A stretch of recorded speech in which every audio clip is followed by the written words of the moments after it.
ആവേശോജ്വലമായ കൊട്ടിക്കലാശം അങ്ങ് വാനോളം കത്തിക്കയറിയിരിക്കുകയാണ്. നമ്മളിപ്പോൾ നിൽക്കുന്നത് വട്ടിയൂർക്കാവ് നിയോജക മണ്ഡലത്തിലാണ്. ഇവിടെ കൊട്ടിക്കലാശ പരിപാടി നടക്കുന്നത് പേരൂർക്കട ടൗണിലാണ്.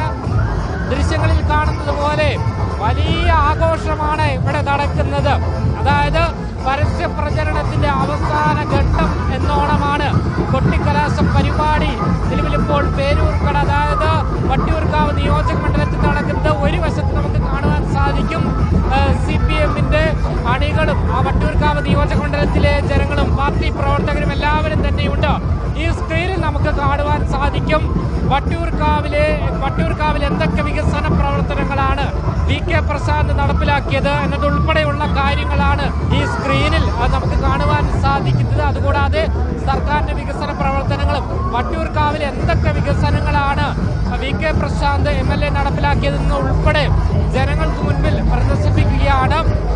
തൊട്ടടുത്ത് തന്നെ NDA സ്ഥാനാർത്ഥി R ശ്രീലേഖയുടെ പരസ്യ പ്രചരണമാണ്. കൊട്ടിക്കലാശ പരിപാടിയാണ് നടക്കുന്നത്. നിരവധി BJP പ്രവർത്തകരാണ് എത്തിച്ചേർന്നിരിക്കുന്നത്. അതുകൂടാതെ ക്രെയിൻ സംവിധാനം ഉൾപ്പെടെ ഒരുക്കിയിട്ടുണ്ട്. ഈ ക്രെയിനിൽ സ്ഥാനാർത്ഥി കയറി വോട്ടർമാരെ അഭിസംബോധന ചെയ്യുന്നതാണ്. എന്തായാലും 6 മണിയോടുകൂടി ഈ കൊട്ടിക്കലാശ പരിപാടി അവസാനിക്കും. അതായത് പരസ്യ പ്രചരണം ഇന്ന് 6 മണിയോടുകൂടി അവസാനിക്കും.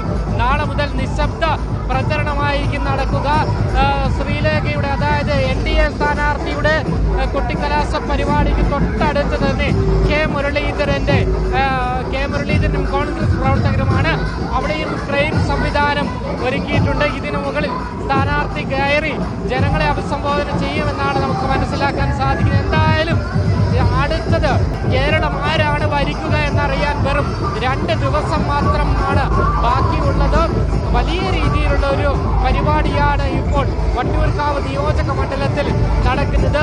ആവേശോജ്വലമായ കൊട്ടിക്കലാശം അങ്ങ് വാനോളം കത്തിക്കയറിയിരിക്കുകയാണ്. എന്തായാലും ദൃശ്യങ്ങൾ നമുക്ക് കാണാം.